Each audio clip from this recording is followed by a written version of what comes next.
जय माता दी। कैसे हैं आप सब? आई होप श्री माता वैष्णो देवी के आशीर्वाद से आप सब बहुत ज़्यादा अच्छे होंगे, अपने घर पर होंगे और सुरक्षित होंगे और माँ भगवती की यात्रा का प्लान भी कर रहे होंगे। एक बार फिर से आप सबका बहुत बहुत स्वागत है एक नए हैशटैग सैटरडे पॉडकास्ट पे।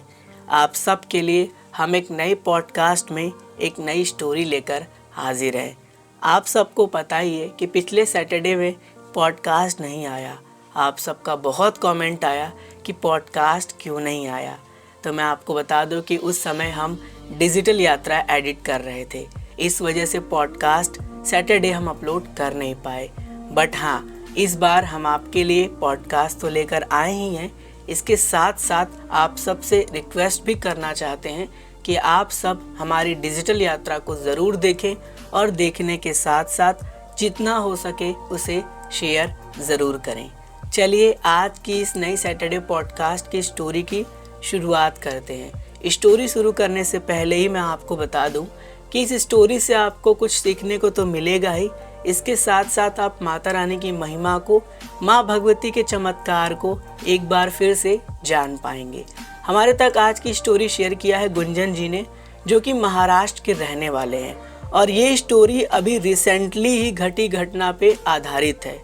आपको पता ही है कि 1 जनवरी 2022 को माँ भगवती के दरबार में क्या हुआ था, किस तरह की घटना घटी थी। उसी घटना में मौजूद थे गुंजन जी और इन्होंने अपनी स्टोरी हम तक साझा की। इसके लिए हम गुंजन जी का दिल से शुक्रगुजार करेंगे और उनसे यही प्रार्थना करेंगे कि ऐसे टाइम टू टाइम और भी भक्तों से वो निवेदन करें कि वो अपनी स्टोरी हम तक साझा करें। मैं भी आप सबसे हाथ जोड़कर निवेदन करूंगा कि अगर आपके पास कोई भी स्टोरी है और आप हम तक साझा करना चाहते हैं तो उसे ज़रूर भेजें। हमारा व्हाट्सएप नंबर आप सबके स्क्रीन पर शो हो रहा होगा। इसके साथ साथ हमने अपना ईमेल आईडी भी दिया है जिसके थ्रू आप अपनी स्टोरी हम तक साझा कर सकते हैं। इससे जो और भक्त हैं उन तक वो स्टोरी पहुंचेगा और वो भी माता रानी की महिमा को, माता रानी के चमत्कार को जान पाएंगे। शुरू करते हैं इस स्टोरी को। गुंजन जी बताते हैं कि गुंजन जी जो है वो माँ भगवती के दरबार 31 दिसंबर को दोपहर में पहुंच गए थे और उनका ये टारगेट था कि उन्हें 31 दिसंबर 12 बजे के बाद यानी 1 जनवरी 2022 को 12 बजे दर्शन करने हैं। ऐसे में इनका ये टारगेट था, इसीलिए इन्होंने जो है अपनी पूरी प्लानिंग कर रखी थी। इनके साथ इनके कुछ फ्रेंड भी थे जो माता रानी के दरबार गए हुए थे और वो भी फर्स्ट टाइम गए हुए थे। तो ये तो अपने में सोने पर सुहागा वाली बात हो गई। तो जब ये माता रानी के पवित्र कटरा शहर दोपहर 12 बजे के आसपास में पहुंच गए तो इन्होंने प्लानिंग किया कि हम लोग जल्दी से फ्रेश हो जाएंगे, नहा धो के फिर माता रानी के दरबार की ओर प्रस्थान करेंगे क्योंकि हमें 31 दिसंबर को यात्रा करनी है। ऐसे में ये ट्रेन राइडर के सब्सक्राइबर भी हैं तो ये ट्रेन राइडर की वीडियो को भी वॉच करते रहते थे और ये बताते भी हैं कि ट्रेन राइडर पर इनको जो जानकारी मिली थी वो ऑथेंटिक मिली थी। उस समय रश होने वाला था, ये हमने भी बताया था और इनको भी ये चीज़ जो है जानकर अच्छा लगा और इन्होंने देखा भी कि वहाँ पर रश काफ़ी ज़्यादा था। ऐसे में बहुत करते करते ये लोग अपनी यात्रा की ओर जो है वो प्रस्थान करने के लिए तैयार होने लगे, लेकिन इनके कुछ फ्रेंड थे जो काफ़ी डिले करने लगे, मतलब थोड़ा सा लेट करने लगे। जिस हिसाब से इनकी प्लानिंग थी उस प्लानिंग के अकॉर्डिंग इनके फ्रेंड तैयार नहीं हो पा रहे थे। तो इनको थोड़ा सा जो है वो क्रोध आने लगा, यानी गुस्सा आने लगा और ये फ्रेंड से बोलने लगे कि आप लोगों की वजह से लग रहा है यात्रा की प्लानिंग पूरी तरीके से डिस्ट्रॉय हो जाएगी। बट वो कहते हैं ना कि माता रानी की इच्छा के आगे तो किसी की कुछ भी नहीं चलती। हो सकता है इसमें माता रानी की कुछ इच्छा ही हो और यकीन मानिए माता रानी की अद्भुत चमत्कार इस स्टोरी में आपको सुनने को मिलेगी आगे। अभी तो हम आगे बढ़ रहे हैं। फिर जैसे जैसे ये लोग रेडी हुए, बहुत करते करते ये लोग 7 बजे अपनी यात्रा की शुरुआत कर दिए और लगभग 9 बजे तक ये लोग चरण पादुका पहुंच गए। चरण पादुका पहुंचने के बाद इनके फ्रेंड की जो स्पीड थी वो बहुत ज़्यादा धीमी हो गई। ये बहुत धीरे धीरे चलने लगे और ऐसे में इनको और क्रोध आ रहा था कि इन्हें दर्शन तो नाइट में ही करने हैं, इन्हें 1 तारीख की शुरुआत में ही दर्शन कर लेने हैं। इस तरह की स्पीड रही तो वो भवन जल्दी नहीं पहुंच पाएंगे और भीड़ भी रहेगा तो टाइम भी लग सकता है। फिर जैसे जैसे ये आगे बढ़ रहे थे तो आगे चलते इनको एक कन्या ने रोका। सोचिए वो रात का समय था और आपको पता होना चाहिए कि आपको बहुत कम ही कन्या जो है वो रात को यात्रा ट्रैक पर मिलेंगी, लेकिन वो अदृश्य अद्भुत कन्या माता रानी का ही स्वरूप थी। वो इनको रोकी और बोली कि मतलब इन्हें थोड़ा सा परेशान करने लगी कि मुझे कुछ पैसे दो, मेरे साथ रुक जाओ। फिर पैसे भी इन्होंने कुछ दिया, लेकिन वो थोड़ा सा इन्हें रोकने लगी कि तुम रुक जाओ। और कन्या ने एक बात बोली कि मैं ये सोच रही हूँ कि तुमको कोई तकलीफ़ ना हो, इसलिए मैं तुम्हें रोक रही हूँ। लेकिन इस बात को उन्होंने इग्नोर कर दिया, उन्होंने हंसी में इसको टाल दिया, सोचा कि अरे ये कन्या क्या कह रही है। फिर भी कन्या ने उन्हें 1 से 2 घंटे तक रोके ही रखा, मतलब बातचीत करने लगी उनसे, उनको थोड़ा सा रोकने लगी, परेशान थोड़ा सा करने लगी। बट फिर भी कैसे कैसे करते हुए वो बोले चलो ठीक है मुझे जाने दो। फिर भी वो जो है आगे की ओर बढ़ने लगे। ऐसे में करीबन 10 से 11 बजे के आसपास वो अर्धकुंवारी पहुँचे। अर्धकुंवारी पहुँचने के बाद भी इनके फ्रेंड धीरे धीरे ही चल रहे थे। वहाँ पर भी वेटिंग काफ़ी लंबा था और काफ़ी ज़्यादा भीड़ थी। तो उन्होंने सोचा कि अर्धकुंवारी रुकने से अच्छा है कि हम आगे भवन की ओर प्रस्थान करते हैं। बट फिर भी उन्होंने 1 से आधे घंटे का स्टे लिया। उन्होंने बोला कि जब प्लानिंग तो सफल नहीं हो सकती तो क्यों ना थोड़ा सा आराम कर लेते हैं।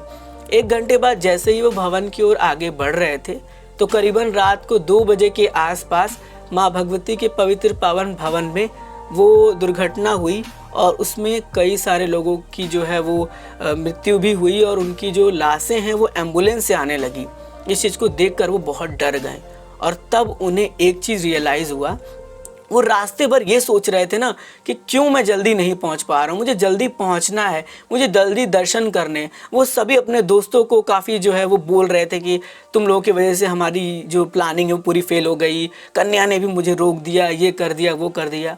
बट जैसे ये दुर्घटना उन्हें पता चली और ये पता चला कि थोड़ी देर के लिए यात्रा को रोका गया है, उनके रोंगटे खड़े हो गए।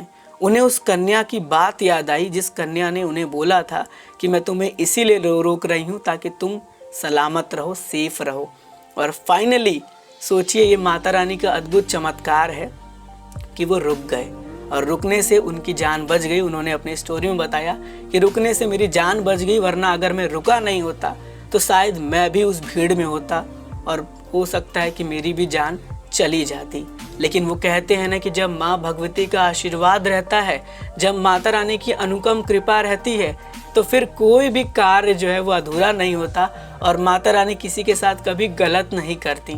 अगर आप सच्चे मन से, सच्चे दिल से माता रानी को याद करते हैं, अच्छा काम कर रहे हैं, तो माता रानी आप सबके साथ हमेशा रहती है। ये मेरी दिल की बात मैं आपसे आज शेयर कर रहा हूँ। और इनकी स्टोरी में भी ये सब चीज़ें थी जैसा कि आपने सुना होगा।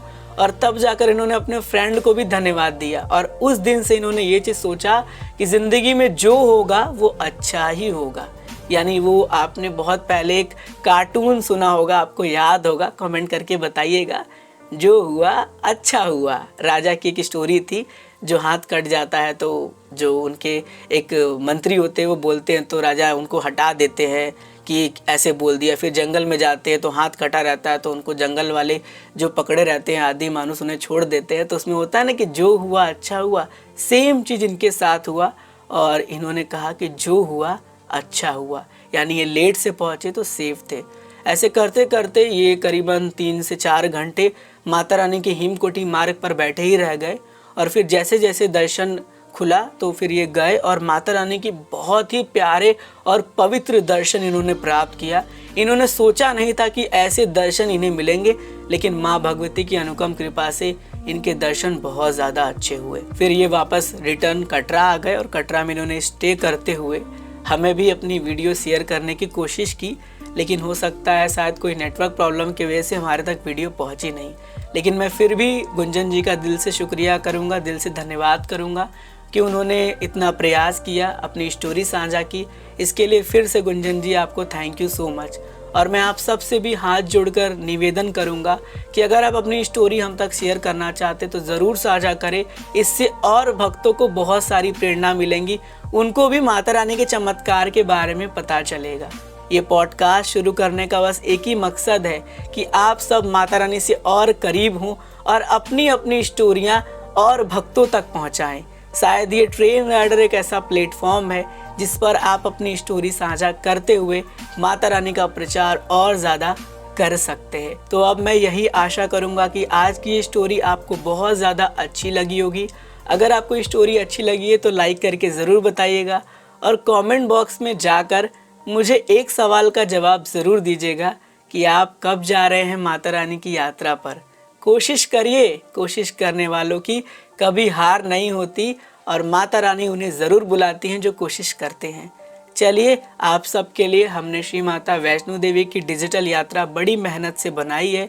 अगर आपके पास थोड़ा सा भी टाइम है तो जाकर उस डिजिटल यात्रा को पूरा देखिएगा। यकीन मानिए, उस डिजिटल यात्रा को देखने के बाद आप ऐसा महसूस करेंगे कि आपने माता रानी की यात्रा की है फ़ैब महीने में। माता रानी की अनुपम कृपा रही तो फिर से हम आप सबको माता रानी की डिजिटल यात्रा जल्द ही कराएंगे। चलिए, अब हमारी मुलाकात होगी फिर एक नई स्टोरी के साथ #सैटरडे पॉडकास्ट में। मेरा नाम था आयुष, आप सुन रहे थे Saturday podcast YouTube train rider channel पर। God bless you all. जय हिंद, जय माता दी।